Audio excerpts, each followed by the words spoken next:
welcome back to the Ezoic Affiliate Gathering 2024 livestream. I am joined now by the wonderful Madeleine Lambert from Originality.AI. Welcome. Thank you. Thanks for having me. How are you finding the conference so far? It's great. Yeah, it's been fun to connect with people and chat with people who sort of used to be in, or I was very much part of this world when I owned my content marketing agency. So it's been nice to sort of come back and back in the fall. Yeah, it's been great. Tell me a bit more about, I guess, your background. You've been in this sphere for quite a while. Yeah, for about 8 years. Yeah. So I used to own and operate a content marketing business. So yeah, that's kind of how I connected with all of these people. Then I shifted into a director of marketing sales position at Originality, which is a software company, and we detect AI content. Awesome. Yes. And how did that shift happen if you going from your original sort of role to finding your way into originality? Yeah, so great question. So owning a content marketing business and seeing the wave of generative AI coming was a very scary thing. We started using tools like Jasper AI, and we saw the power in that, and it scared the crap out of us, right? I mean, fair enough. Yeah, it is a big deal. So content validation was a really, really difficult thing to do from a content marketing agency standpoint in the first place. So proving that the content that you were delivering to your clients, that it was high quality, was a challenge in itself from the get-go. So we implemented tons of tools like Copyscape, like market views, header markets. And they're all tools to determine the quality, whether it's been copied or it's original content. Yes, exactly. So we implemented those tools within our editorial processes during the content marketing agency days, to try to help establish that, like, hey, this piece of content is quality, and you got what you paid for, essentially. And then when we saw generative AI starting to pop up in places in different shapes and forms, we were like, okay, this could have the potential of really disrupting our industry. And since content validation is the trickiest thing in this business, in the first place, without this massive issue, how the heck are we going to manage it? So we decided not to. Which is one way of managing it. Yeah, it's a good way of managing it. So we decided to not weather the storm. We exited that business in 2022, and we got in front of the problem in a different way. So Originality was born to kind of get in front of that problem, of the content validation problem that publishers, agencies, and all sorts of people, basically anybody who's publishing anything on the internet, it needs, right? Yeah. And so Originality, we utilize tools like Copyscape and market news extensively within editorial processes. And we saw a product market fit for a content validation tool to sit within that editorial process that would flag AI content. So that's how Originality was born. That's really good to hear, that it's actually your own experiences, directly as somebody that Originality would be very useful for, that then enabled you to find that gap of, like, this is what we need. For sure. And as director of marketing sales, I talk to customers every day, and being able to personally relate to the people that I'm selling this product to in a very personal way and in a very intimate way. I was literally, I was them 2 years ago. Makes my job easier and makes them because I understand the pain points so personally, and then makes them trust me more because they know that I know, right? Yeah, of course, naturally, because you've been there, you've felt that, and so you know what they're looking for. And we built this tool specifically to solve that pain, and it was built for them, right? And so that makes it a little bit easier from my standpoint to sell a product that's built to be a solution for a very real problem that people are having. Yeah. Would you be able to describe a little bit more about, as a distilled essence, exactly what Originality does and what it performs for your consumers? Yeah, for sure. So Originality is a AI and plagiarism detection tool. So we do compete with Copyscape a little bit. Our mechanism at which we are able to detect plagiarism is different from Copyscape. Okay. But essentially we have the same function. So it's a like all-in-one tool where we're tackling AI generated content as well as plagiarism. We also have fact-checking solutions, but AI content detection is kind of our main thing.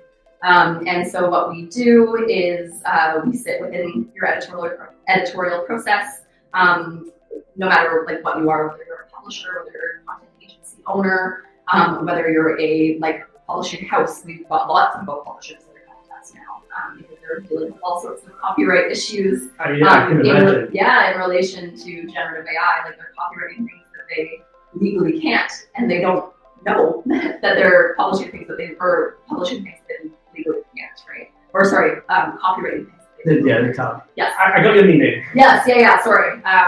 They're running into legal and copyright infringement issues.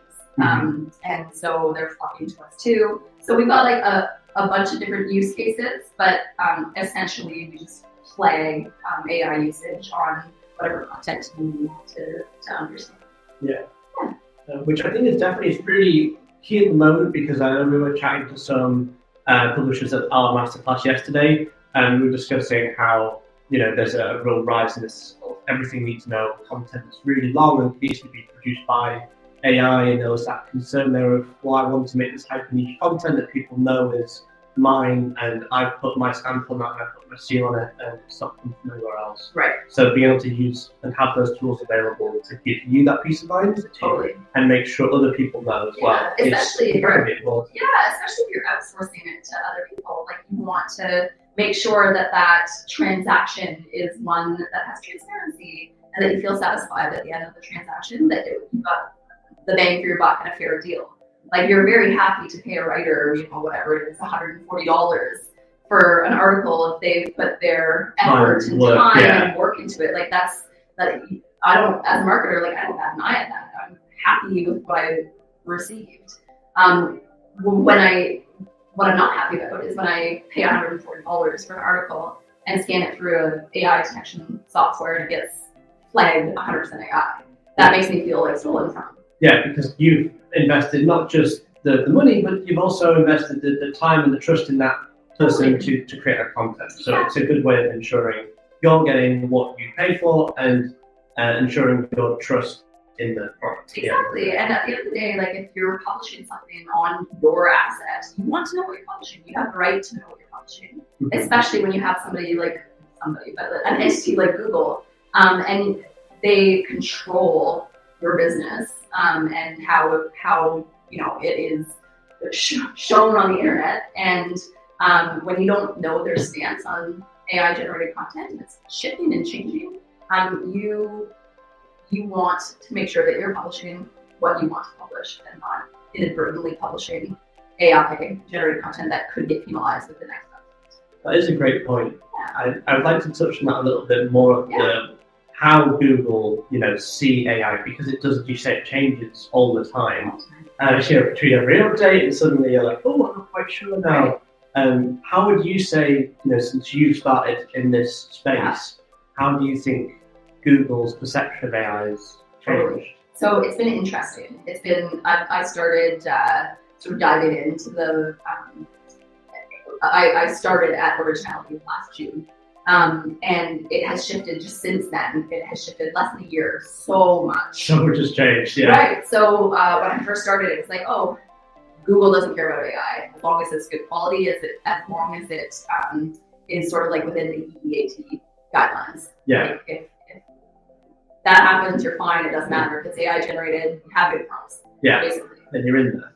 Yeah, but then in September, people got like completely blindsided by the helpful content update, and people were like, "Okay, well, what the heck?" Because I just got like either de-indexed or lost an X amount of traffic, and for what, And then the common theme was that a lot of that content that led to traffic declines had been AI generated. So it's like, okay, Google says they don't care, but this content that was like good content that had leveraged AI is now being penalized despite the fact that it's like good quality content. So like, do they care? So there's a big question mark after that, right? Yes, it's hard to know. It's hard to know.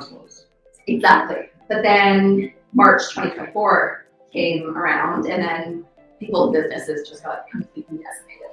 And so then it became very, very clear that it was like an attack on AI generated content. So when you had like affiliate sites that just went from 1 million in traffic to de-indexed, it's a clear attack on AI generated content.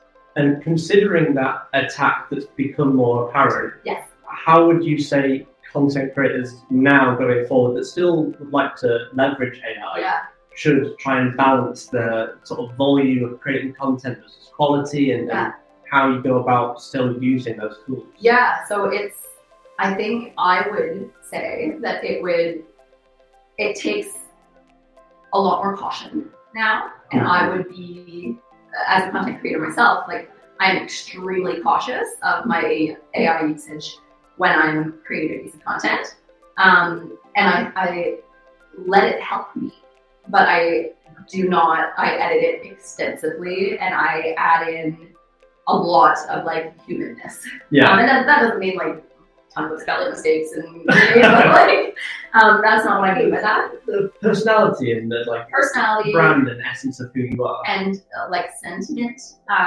because we all know that AI generated content loses its sentiment. So I really try to insert some more sentiment into it.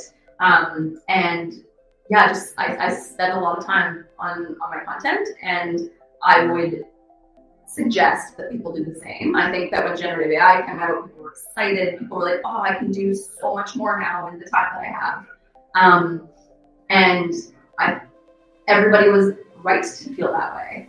But I think that it's bitten people pretty hard. For sure. Yeah. So am I right in thinking then that you would use it as a base and then you would build from it and alter it from there? So I would still use my own like outline, and then I would plug in certain elements of my outline to sort of like expand on certain things or add more like depth or an angle that I hadn't thought of yet.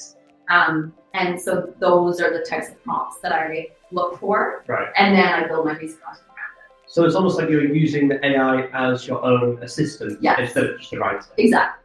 Yes, for sure. And so I think that's how I recommend. I'm not like an expert by any means, but like that's how I would recommend. And I run all of my, and like this isn't just a plug for Originality, but like I run all of my stuff through Originality to make sure that it's not getting flagged as like flagrant AI usage. Yeah, which it's important now, especially as you say, even if you're taking those precautions, you might as well take that extra precaution at the end of creating that content because you've spent all that time investing into that piece. You might as well make sure it's not going to get flagged. Yeah, and we know that Google has the ability to detect AI generated content. We know that, we've seen it, they've shown us through the updates that they've done that they have the ability to know what's human written, what's AI generated. So I think it's very important. Mm-hmm. And there's just one final question before I let you go. How do you think the sort of reaction to AI-based content is going to maybe influence search engine positions going forward? Do you think that AI content will continue being pushed down? Do you think maybe there'll be a way to find opportunities, like you say, with an assistant method to maybe get AI content back up in search rankings? Yeah, so interesting study. We did a study on how much AI content is in like Google top results in search, right? And in March we did that analysis, and it was like 10.3% of the top content in Google for specific keywords, and a lot of them were still in the search results. We did that same study 1 month later, and it was up to 11.5 or something. It went up drastically within just a month. So before ChatGPT came out, it was like under 2%. Then post ChatGPT, it was 10.3. 1 month after that analysis is more. So Google is battling with AI generated content. It's still seeping into the SERPs. It's still getting in there. And that means that Google is facing a bit of an existential threat, right? So when they see AI generated content sort of infiltrating their top results, they are threatened by that, because why would people come to Google anymore if they can just go straight to the source, if they're regurgitating the same thing anyways, right? So we predict that Google will come out with like harsher penalties, more frequent penalties to try to keep this at bay, because they are facing an existential threat. It's fascinating. It does seem like something that's still, even despite what's happened very recently, it's still coming more and more into the search results. Yeah, it's still seeping in, and they're having trouble keeping it at bay. So we predict harsher, more frequent penalties to be rolled out. Interesting. Well, thank you very, very much for joining us today, for sharing the insights. It's been really helpful. And hopefully you'll enjoy the rest of the conference.